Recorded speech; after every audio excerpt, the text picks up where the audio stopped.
দেখা যাক সিটটা খুলে দেখি। আস্তে স্যার আমাদের মাঝে মার্সিডিজ স্প্লেন্ডার একটা গাড়ি আসছে, তাই তো? হ্যাঁ, গাড়িটা একটু ইতিহাসটা একটু দেখা স্টার্ট যাক। হচ্ছে না, গাড়িটা প্রায় 6 মাস ফেলান্স হলো, কিন্তু গাড়িটা ঘরেতে বারোর বার খালি ধান আর ধান। আদব ব্যাপার, গাড়ি থেকে ধান বেরোচ্ছে, এটা তো অবিশ্বাস্য জিনিস। দেখা যাক এর রহস্যটা কি দেখা যাক। সিটটা খুলে দেখি। আস্তে স্যার এটা কি ভাই? এটা তো মনে হচ্ছে ওয়ারিংও নয়, দেখো দেখো। এটা কি ইন্দু বাবা করেছে? হ্যাঁ, কেটা কেটে করলো কি, বালিশ কেটে করলো কি? সারা বছরের তার খাবার মজুত করে রাখছে।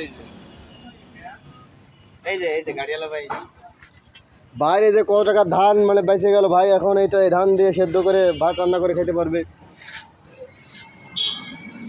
পুরো ভরা।